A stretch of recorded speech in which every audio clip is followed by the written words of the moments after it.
From failure to success Hindi में, आप कितनी बार फेल हुए हैं और निराशा से हार मान ली? कितनी बार फेलियर आपके रिजॉल्व को बर्बाद कर देती है?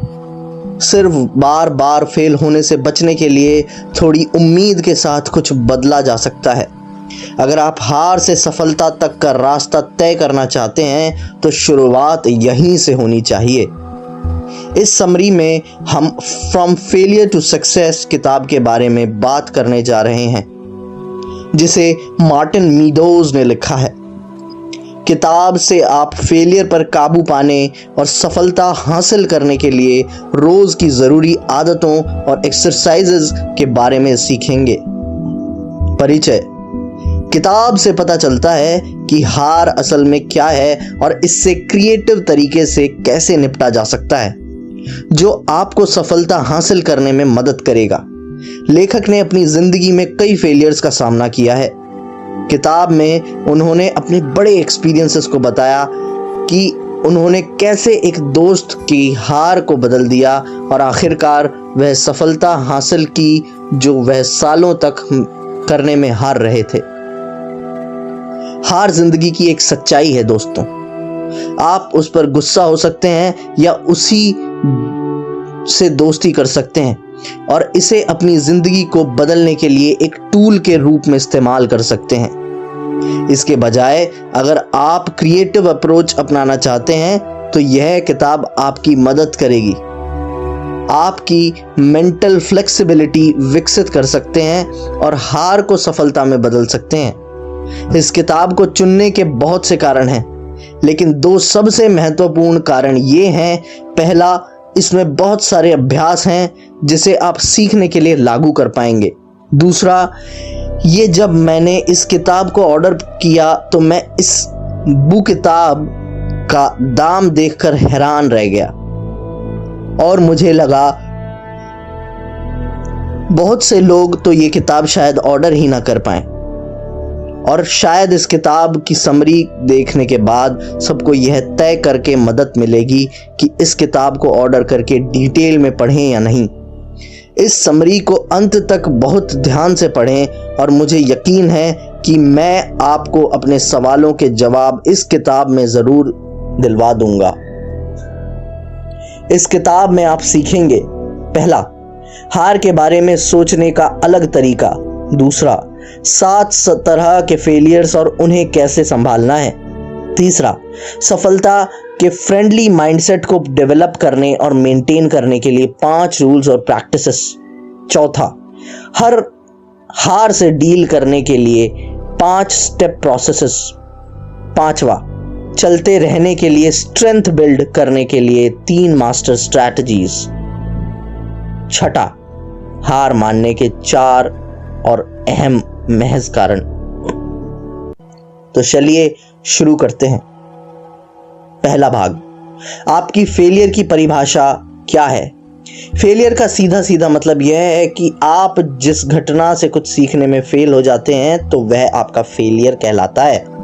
अगर आप लगातार अपने कंफर्ट जोन से बाहर निकलते हैं और नई चीज़ों को आजमाते हैं तो आप हमेशा कुछ नया सीखने और आपको मजबूत बनाने के लिए ये काफ़ी होगा। यह आप ही हैं जो यह काबू करते हैं कि फेलियर का आपके भविष्य पर कितना असर पड़ेगा।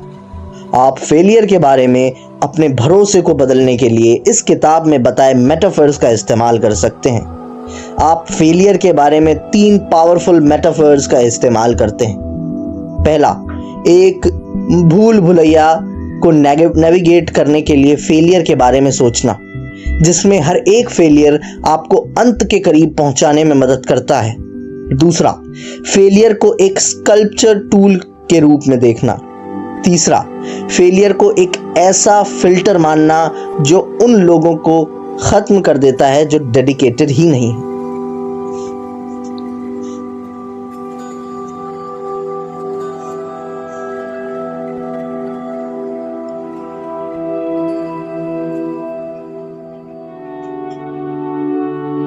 एक्सरसाइज डिफेंसिव पेसिमिज्म की प्रैक्टिस करें। इस तरह के फेलियर से निपटने के लिए पहला कदम अपने गोल पर भरोसा करना है। अगर आप अपने आप में भरोसा नहीं बना सकते हैं तो यह भरोसा बनाएं कि आप जिस गोल का पीछा कर रहे हैं वह कुछ ऐसा है जिसे आपको ज़रूर हासिल करना चाहिए। यह आपको इसे पूरा करने के लिए अपनी कैपेबिलिटीज़ में ज़्यादा मजबूत भरोसा बनाने में मदद करेगा। दूसरा कदम सेल्फ डिसेबिलिटी यानी कि चिंता से बचने या अपने फेलियर को सही ठहराने के लिए रुकावटों और बहाने बनाने की स्ट्रैटेजी को कुछ ज़्यादा इफेक्टिव तरीकों के साथ बदलना है। डिफेंसिव पेसिमिज्म नेगेटिव रिजल्ट्स की कल्पना करते हैं और हर पॉसिबल चैलेंजेस के लिए खुद को तैयार करते हैं। नतीजन उन्हें कम चिंता होती है और बेहतर परफॉर्म करते हैं। एक डिफेंसिव पेसिमिज्म बनाने के लिए अपनी चिंताओं को एक एक करके देखें और उन्हें मैनेज करने के लिए स्ट्रैटेजीज बनाएं। दूसरी और स्ट्रैटेजिक ऑप्टिमिज्म मानते हैं कि चीज़ें ठीक हो जाएंगी और इससे उन्हें अपनी चिंता करने और हाई लेवल पर परफॉर्म करने में मदद मिलेगी। ज़्यादा आशावादी बनने के लिए अपने जीवन में हर फेलियर और सफलता के लिए पर्सनल जिम्मेदारी का दावा करते हुए अपने कंट्रोल को बदलें। सेल्फ कॉन्फिडेंस के लिए अपने कंफर्ट जोन को बढ़ाते हुए अनकंफर्टेबल सिचुएशंस में जाएं और नेगेटिव घटनाओं को बहाने के बजाय सबक में बदले के लिए उन्हें फिर से देखें कि आप क्यों फेल हो रहे हैं। छठा फेलियर, बेसब्री के कारण फेलियर से निपटना। लोग अक्सर इसीलिए भी फेल हो जाते हैं क्योंकि वे बेसब्र होते हैं। स्लो प्रोग्रेस से निराश होकर वे या तो हार मान लेते हैं या वे एक अनस्टेबल पेस तय करते हैं। ध्यान रखिए दोस्तों, ये बहुत ही इंपॉर्टेंट पार्ट है इस बुक का। दोनों ही मामलों में कामयाबी की तुलना में फेलियर की ज़्यादा पॉसिबिलिटी होती है। अगर आप अक्सर इसीलिए फेल हो जाते हैं क्योंकि धीमी प्रोग्रेस आपको डिस्करेज करती है, तो गोल तक पहुंचने पर ध्यान करें, ना कि सिर्फ एक तय टाइम लिमिट के अंदर उस तक पहुंचने पर। टाइम लिमिट आपकी ज़िंदगी को डायरेक्ट नहीं कर सकती। सावधान रहें कि दूसरों से अपनी तुलना ना करें या गुस्सा ना हो कि आप फेल हो जाते हैं जबकि दूसरे जीत जाते हैं। हो सकता है कि आप एक चीज़ में दूसरे की तरह अच्छे ना हो, लेकिन किसी और चीज़ में उनसे कहीं गुना बेहतर परफॉर्म कर लें। अपने लंबे समय में आपके पास उन लोगों से बेहतर परफॉर्म करने के लिए ज़्यादा पॉसिबिलिटीज़ हैं, इसीलिए अपने टैलेंट को हल्के में ना लें। अगर आप इसीलिए फेल हो जाते हैं क्योंकि आप अपने गोल तक पहुंचने के लिए इतने बेचैन हैं कि आप एक टिकाऊ डेली रूटीन को नहीं अपनाते, तो स्प्रिंट और मैराथन के बीच में फ़र्क को समझें। एक नए गोल के साथ शुरुआती स्पीड हासिल करने के लिए एक बिलीफ स्प्रिंट बेहद मददगार हो सकती है। इसके लिए रोज़ के गोल डिसाइड करें।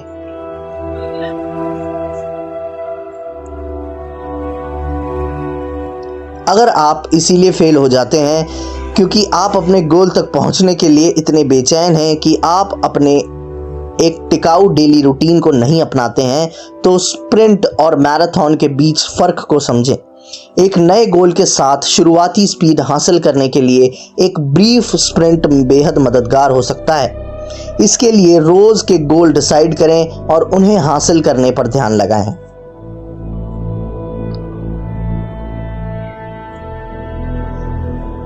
आप जो चाहते हैं उसे पहचानें और इसके बाद आगे बढ़ें।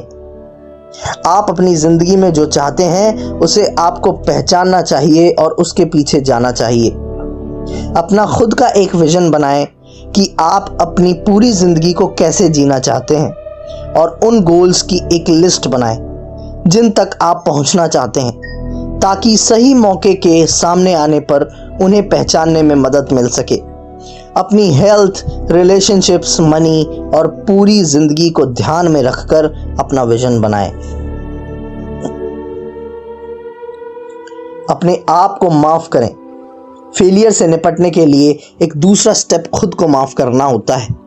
जो लोग फेलियर का एक्सपीरियंस करते हैं वे खुद से नफरत करना शुरू कर देते हैं, जबकि यह बिल्कुल भी सही नहीं है। आपको अपनी हार के लिए खुद को माफ़ करना ही पड़ेगा। आप अपना सेल्फ कॉन्फिडेंस वापस हासिल करना चाहिए।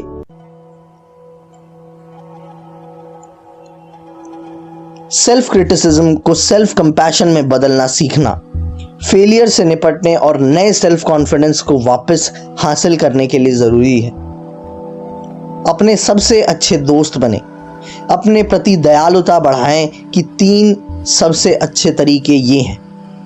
पहला, यह इमेजिन करें कि आप किसी दोस्त को फेलियर से निपटने में मदद कर रहे हैं। इसके लिए आप एक लेटर लिख सकते हैं, जैसा लेटर आपका एक सबसे अच्छा दोस्त आपको उम्मीदों को जगाने के लिए लिख सकता है।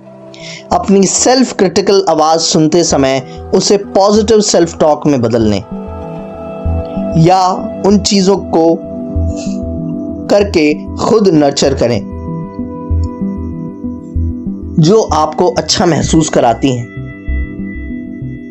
अपनी दशा को बदलें। फेलियर से निपटने के लिए तीसरा स्टेप अपने इमोशनल स्टेट को बदलना है। फेलियर को सफलता में बदलने के लिए उस जैसे फैसले लें और उन पर डटे रहें। इससे बचने के लिए ऐसी एक्टिविटीज में शामिल हों जो दिमाग से फेलियर को हटा देने में मदद करें, क्योंकि घर में रहने और फेलियर पर गुस्सा करने से कुछ भी बदलने वाला नहीं है।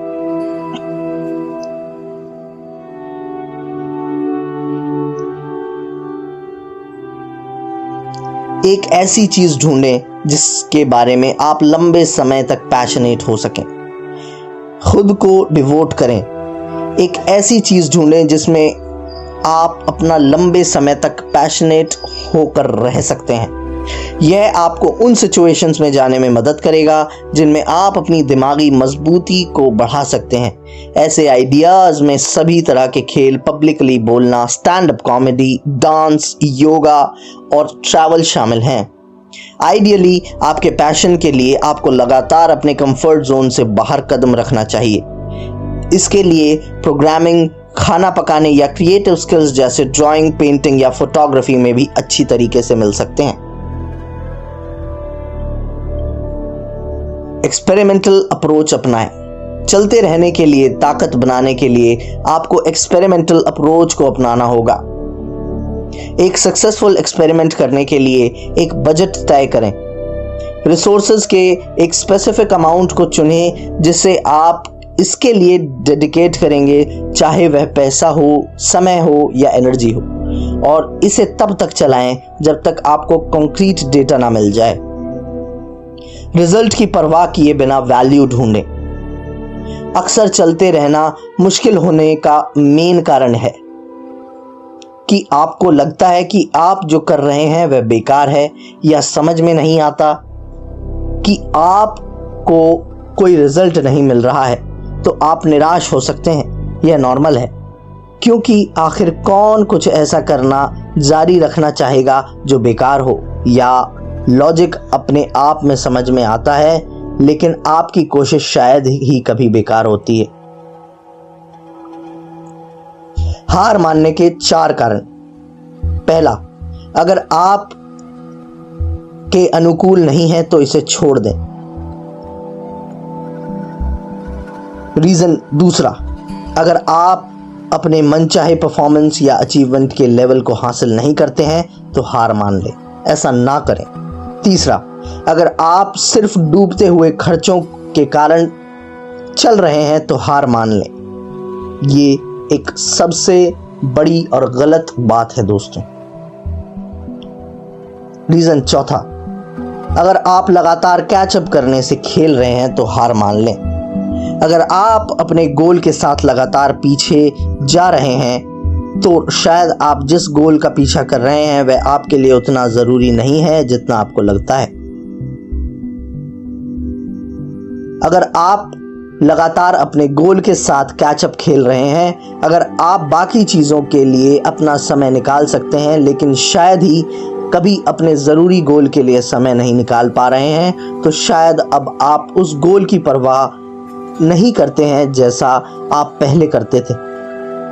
और तो आपके लिए यह बेहतर हो सकता है कि आप उस गोल के लिए हार मान लें। अगर आप कुछ कम जरूरी गोल्स को छोड़ देते हैं और अपने मेन पर्पस पर ज़्यादा ध्यान फोकस करते हैं तो आप ज़रूरी गोल्स को हासिल कर सकेंगे। निष्कर्ष। तो दोस्तों, फ्रॉम फेलियर टू सक्सेस किताब से फेलियर को सक्सेस में बदलने के लिए रास्ते के बारे में जाना। किताब में फेलियर को ख़त्म करके सक्सेस की तरफ आगे बढ़ने के लिए इससे बहुत ज़रूरी आदतों और एक्सरसाइजेस के बारे में बताया गया है, जिन्हें आप रोज़ इस्तेमाल कर सकते हैं। किताब की मदद से आप फेलियर का सामना करके अपनी ज़िंदगी में आगे बढ़ सकते हैं। मुझे उम्मीद है आपने किताब के ज़रूरी पहलुओं को अच्छे से समझ लिया होगा और सक्सेस को आप ज़िंदगी में इस्तेमाल करेंगे। अब आपको यह पता है फेलियर के बारे में सोचने का एक अलग तरीका। दूसरा, 7 तरह के फेलियर्स और उन्हें कैसे संभालना है। तीसरा, सक्सेस के फ्रेंडली माइंडसेट को डेवलप करने और मेंटेन करने के लिए 5 रूल्स और प्रैक्टिसेस। चौथा, फेलियर से निपटने के लिए 5 स्टेप प्रोसेसेस। पांचवा, चलते रहने के लिए स्ट्रेंथ बिल्ड करने के लिए 3 मास्टर स्ट्रैटेजीज। और छठा, हार मानने के 4 कारण। फ्रॉम फेलियर टू सक्सेस किताब की समीक्षा। फ्रॉम फेलियर टू सक्सेस एक प्रेरक और ज्ञानवर्धक किताब है जो उन व्यक्तियों की यात्रा पर प्रकाश डालती है जिन्होंने असफलताओं को जीत में बदल दिया। किताब मनोरम कथाओं के माध्यम से लचीलेपन, जिसको रिजिलियंस कहते हैं, दृढ़ संकल्प, डिटर्मिनेशन और एडेप्टेबिलिटी की शक्ति पर प्रकाश डालती है। लेखक ने कुशलता से दर्शाया है कि कैसे असफलताओं को सीखने के अवसरों के रूप में स्वीकार करने से अंततः सफलता के मार्ग तैयार हो जाते हैं। प्रिजर्वेरेंस और विकास की मानसिकता के महत्व पर जोर देने वाली एक मोटिवेशनल गाइड। यह किताब बाधाओं को दूर करने के लिए और अपने लक्ष्यों को प्राप्त करने के लिए प्रोत्साहन चाहने वाले किसी भी व्यक्ति के लिए अवश्य पढ़ी जानी चाहिए। यह आशा की किरण है जो असफलताओं पर सकारात्मक दृष्टिकोण की परिवर्तनकारी क्षमता को प्रदर्शित करती है। आपका बहुत बहुत धन्यवाद इस हिंदी ऑडियो बुक को सुनने के लिए। अगर आपको ये ऑडियो बुक अच्छी लगी हो तो हमारे चैनल को सब्सक्राइब करें और अपने दोस्तों के साथ बांटें। बहुत बहुत धन्यवाद। आपका समय